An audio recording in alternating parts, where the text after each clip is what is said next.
The first thing I think that is important that maybe a lot of us don't fully appreciate is that explosives, commercial explosives, have a total amount of chemical energy available for blasting. And Jose Sanchidrian is the professor of mining at Madrid University, and he is very well known in the blasting industry.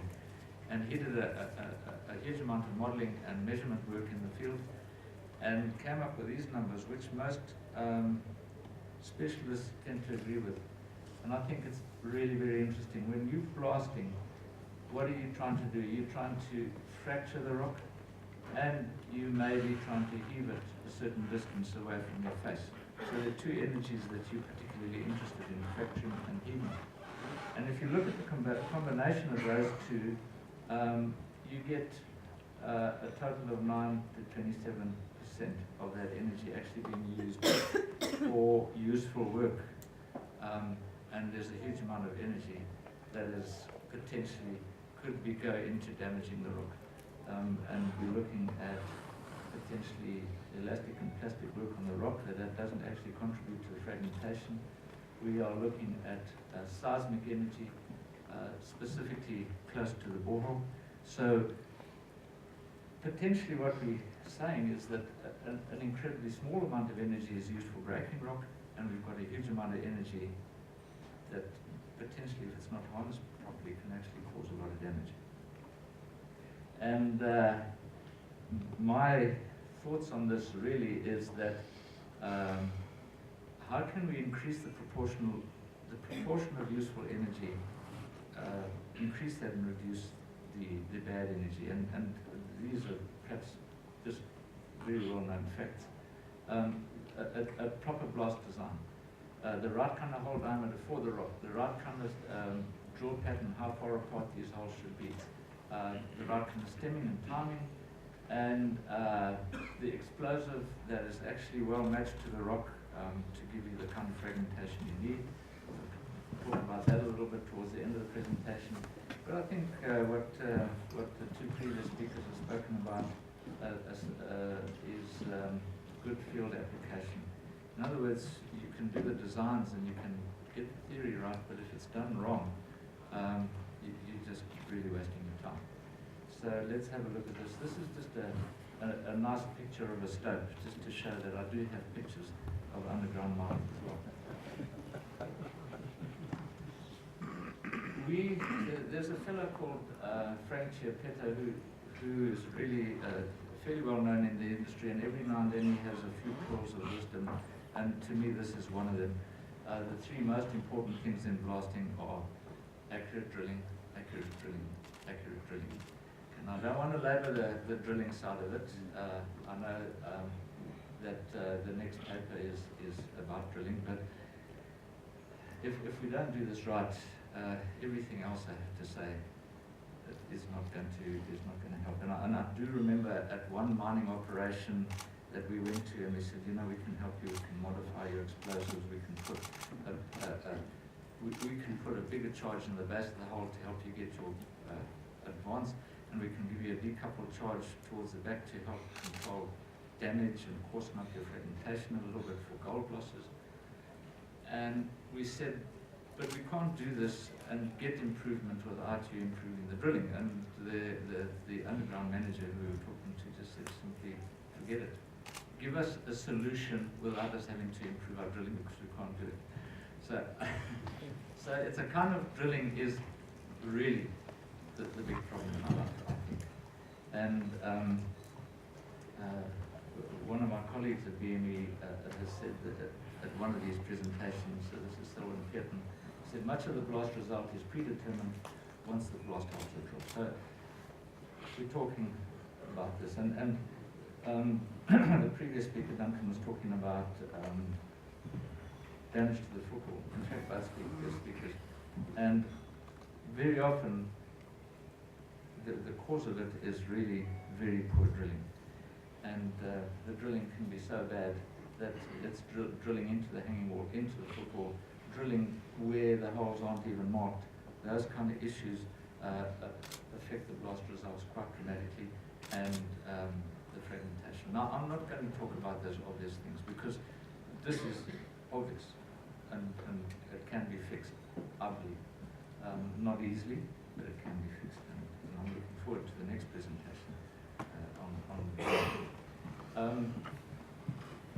so if we go, here's an example of the fact that blasting damage is not just limited to underground stopes.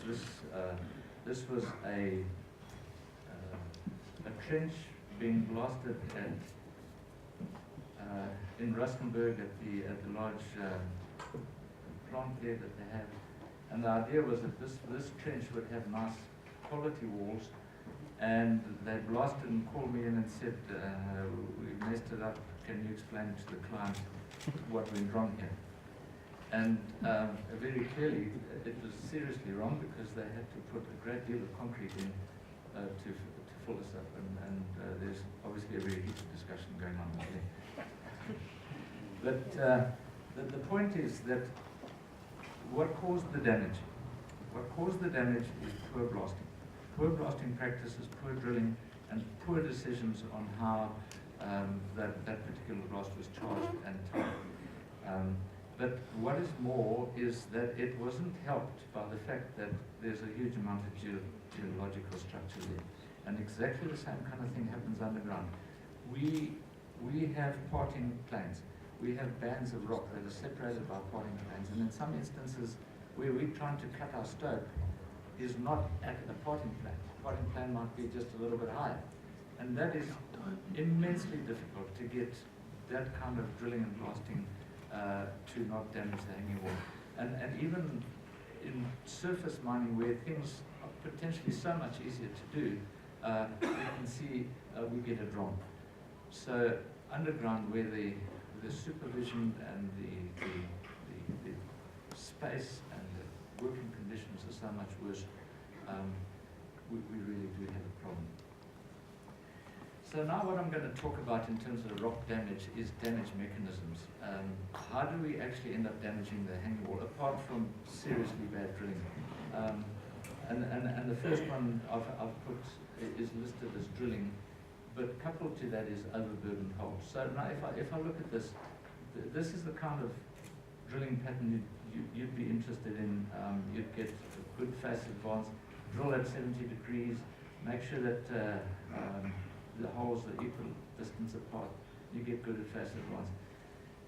Potentially short holes give you a very poor situation here, where this hole here actually ends up being quite dramatically overburdened. Okay, and this is this situation here. Drilling skew, you end up with overburdening, and even drilling the holes further apart. And my sense in looking at a number of blasting operations underground, and even when I was doing my shift bossing and drilling in stopes, is that you tend to drill fewer holes than what are marked. Or when you mark the holes out, you tend to mark them further apart than you actually need to get the stope drilled in time and say you blast it off in time. So in fact, whereas contrary to what Duncan was saying, we should be probably drilling more holes. So, I'll just go through the theory of that. Then we'll have a look at vibration, the impact of vibration on damage, the impact of hole timing on damage, and then I'll finish off with explosive properties themselves and how they impact damage. If we look at a hole detonating, we have, at number one, we have a drill, and it's filled with explosive, and that hole detonates. That's the size of it in proportion. What then happens is the detonation happens, it generates pressures, and that rock expands, the borehole expands and creates a lot of powder in the vicinity and cracks. And when this happens, the borehole has no idea that there's a free face. It has no idea that there's a hanging wall. It is isolated in this volume of rock, and it is just working in all directions.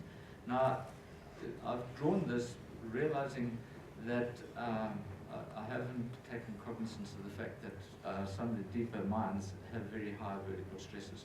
So this pattern is drawn for an even stress, but high vertical stress means that your cracks are going to travel further vertically than horizontally, right?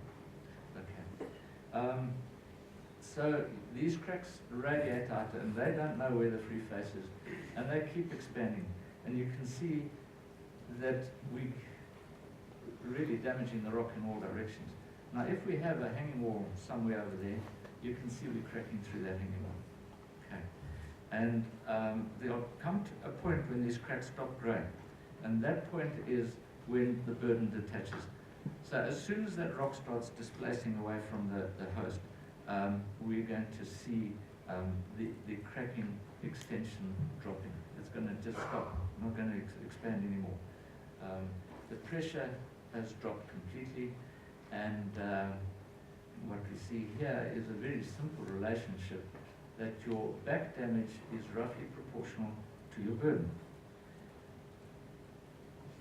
Okay, and that's also in the vertical sense as well, if you've got a hanging wall, side walls, whatever.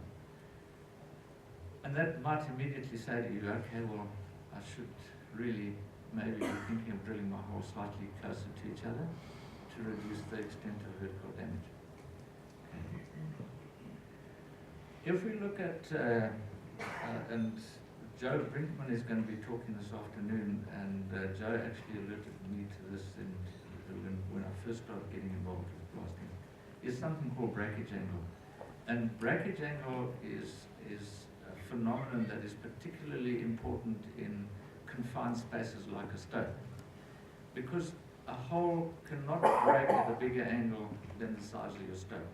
So in other words, this hole will not break this way. It will break to that face and give you an angle.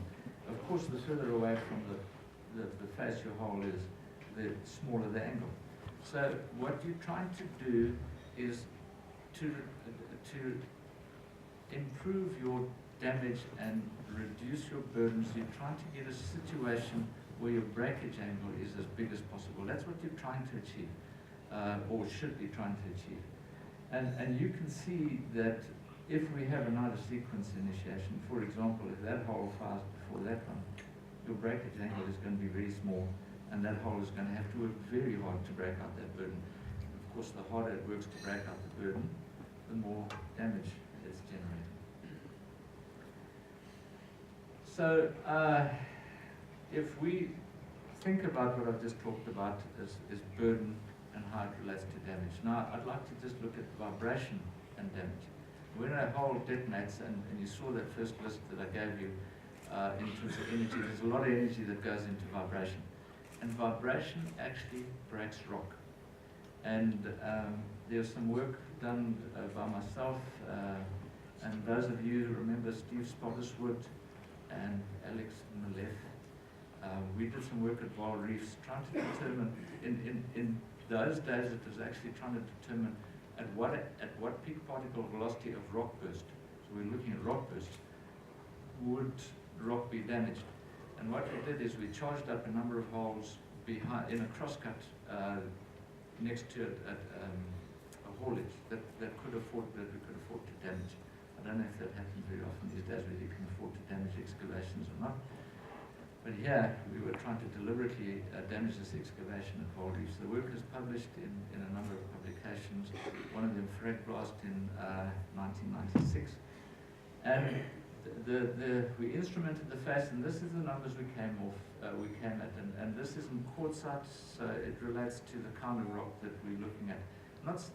Norite might be slightly different, but roughly the same, I'd say. Loose rocks fall off the face at about 150 millimeters per second vibration. Okay. So falls of ground would be generated by that. New cracks start to form at 700 millimeters per second. And you actually create moderate damage at about 1,000 millimeters per second. So we're talking about creating potential fragments. And as far as I'm aware, I seem to remember some work done a long time ago at the Chamber of Mines Research Organization, where they determined that rock bursts generating about 1 meter per second peak particle velocity would in fact damage a stone. So here we're looking at very similar numbers. And I've just, through my experience in blasting, generated these two numbers here as well.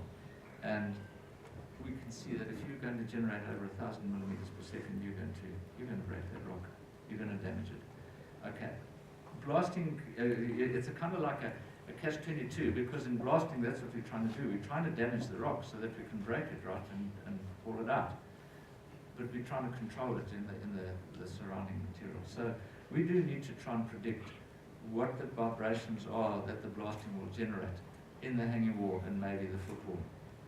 And if you look in the industry, there is a relationship for predicting vibration.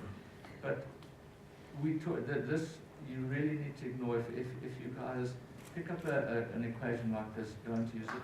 It's valid for far field. In other words, it sees the blast as a point, and all the vibrations from that blast arrive at the same time. Whereas what we're dealing with is the near field. We're very close to that blast hole. So any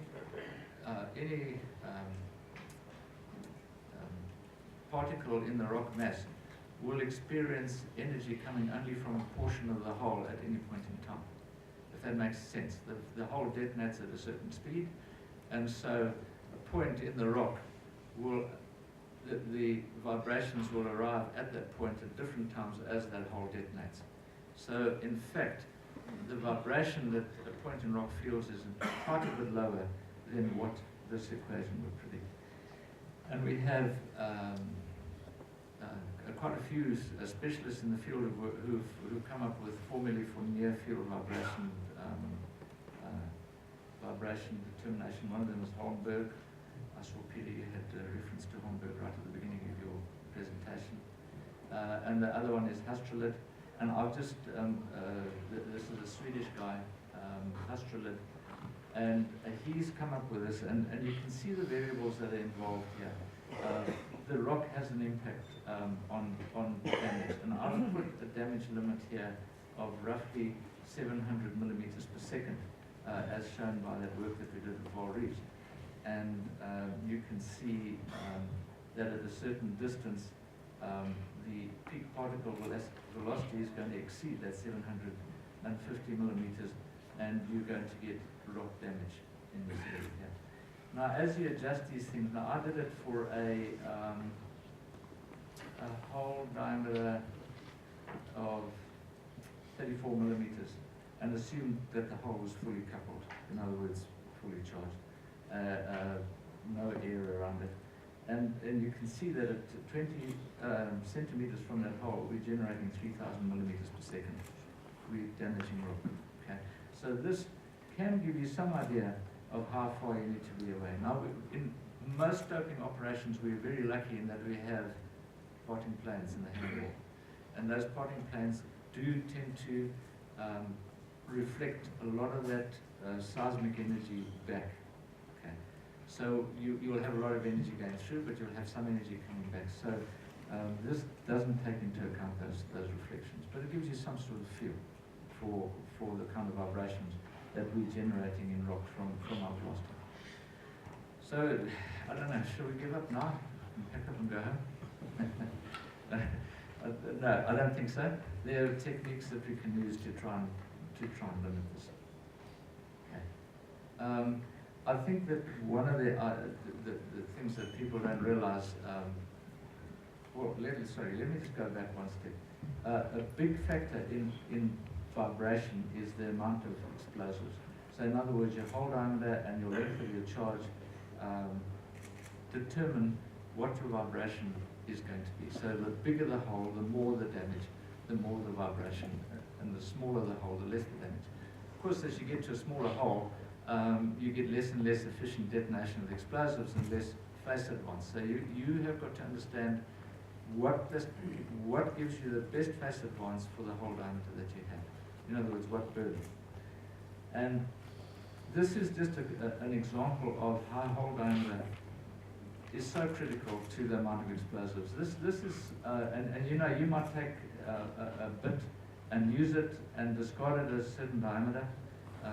That's done for practical reasons, but you can see how you'll have almost 50% more explosives in your hole with a new bit than you might have with a bit just before discard. How are we saying now? If a smaller charge creates less damage, then we should be discarding much later and drilling smaller holes. But that is really very counterproductive because the impact of the burden and its relationship to damage is very big. So if you, and I think that a lot of you have been involved in sliping, the slipe blasting, where you might want to widen a tunnel or something like that. A slipe blast, all those holes are underburdened. And when you underburden a hole, you get very little damage. I don't know if you guys have noticed that in a practical way. In a tunnel, for example, your perimeter holes are drilled closer to each other and drilled with a smaller burden. The whole idea is so that those holes do the minimum amount of work and the damage will extend as short a distance as possible. Am I okay? Okay. So, if I had to put things in order, I would put burden as being the most important thing. Okay. Energy in the hole and vibration can be controlled or mitigated by getting your burden wrong.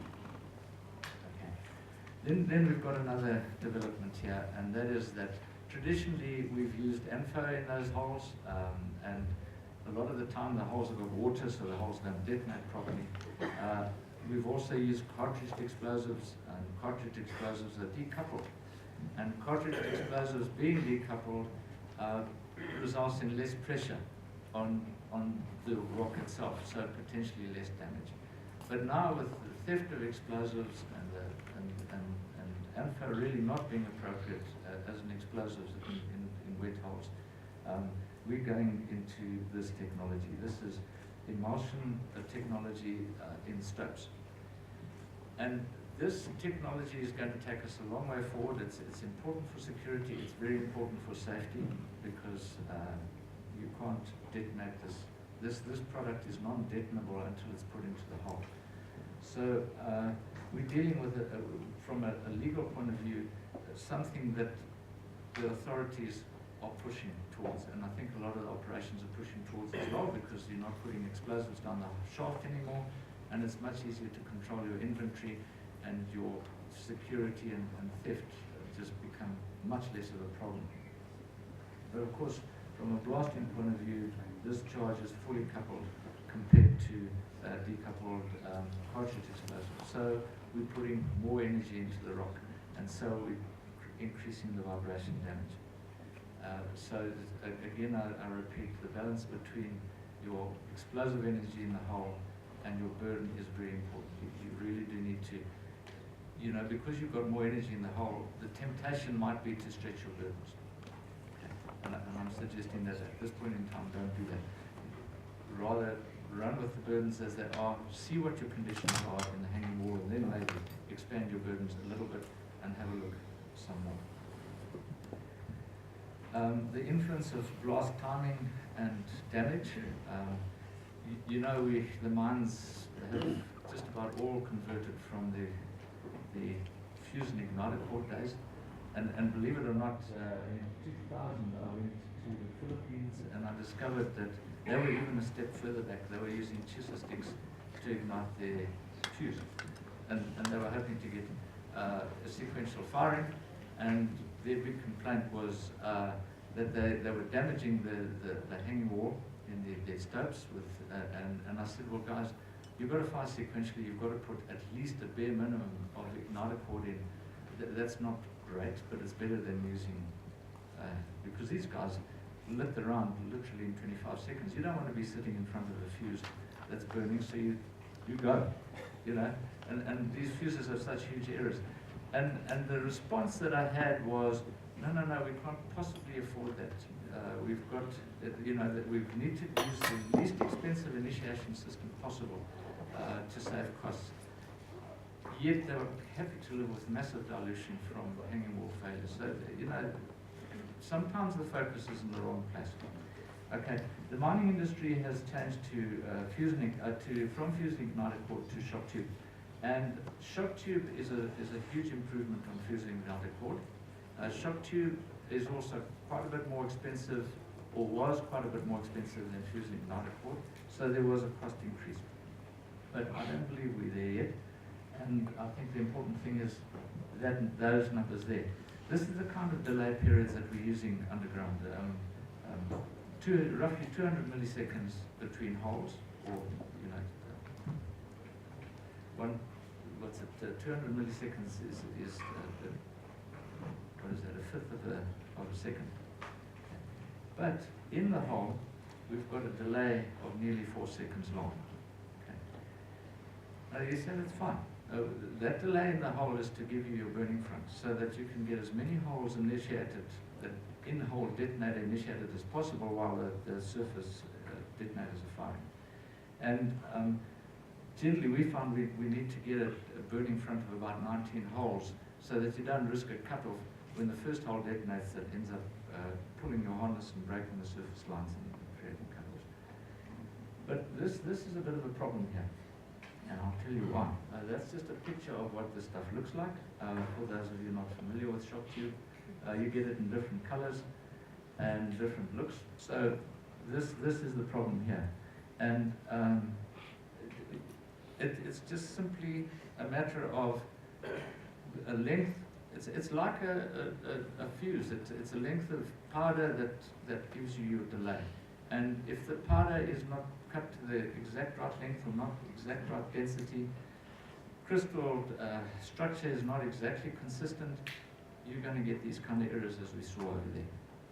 Now the explosive industry is very much onto the next step, and the open cast mines are moving into it very quickly, and that's electronic detonators, to get away from this kind of scatter problem. Underground, of course, electronic detonators are still very expensive. And your savings of 300, just to put it into perspective, your savings of 320,000 rand in a stope. Or no, sorry, not the savings, the benefit of getting it right. In a stope, 320,000 rand. If you used electronic detonators at today's prices, whereas a fuse might cost you about 7 odd rand, I beg your pardon, a shock tube initiation system might cost you 7 rand, electronic detonator would probably cost you about 70 to 90 rand, maybe around about 70 rand. Now people will throw up their hands and say, hell, that's expensive. And I agree, and that's one of the reasons why the underground industry has moved so slowly, because you're drilling so many more holes in a volume of rock, and the real cost in drilling all those holes, the real cost in the explosives is actually the initiation system. That's where your real cost lies. But I did a calculation, 80 times 70 is, what's that, just under 7,000, just under 7,000 rand. Maybe you could get a good deal of your 320,000 using electronics. And what I'm saying is that this is a technology, a science that is going to come up and is going to be introduced into the mines eventually. The prices will drop. Things like the cable, that's the most expensive part in an electronic detonator. You use so much less cable underground, and we continue to do research to see if we can't get the cost of these units down to something reasonable for underground blasting stopes. And certainly in high-speed development ends and in ring blasting underground, electronic detonators are becoming more and more common. But in stoping, not so much at the moment, but I think in the future it'll be there. If we look at sequencing, how am I doing? Time? Must I stop now? Okay. 5 minutes. Okay. I think I've got this almost the end. This is the kind of type, sequentially like this, to give you a nice long burning front. But what people tend to do is they tie it around like this to give you reliability, so that if one detonator, if there's a failure here or poor connection here, that you get duplicate lines. But the result of doing this is that you don't have control on which hole fires first in the stope. And in principle, what you really want to do is have the bottom hole firing. So with this kind of tie-up, this hole will fire first, unless you get very bad out of sequence and you get that hole firing or that one. But in general, that hole will fire first, whereas in this scenario, you really have no control. If you fire your hanging hole first, the burden is then bigger, and bigger burden means more damage. So this is where you try and control it. You really don't want that situation happening. And that would be out of sequence firing caused by inaccuracy of the system. If you want to really minimize damage related to timing and burden, you should be drilling a square pattern to start with, not a staggered pattern.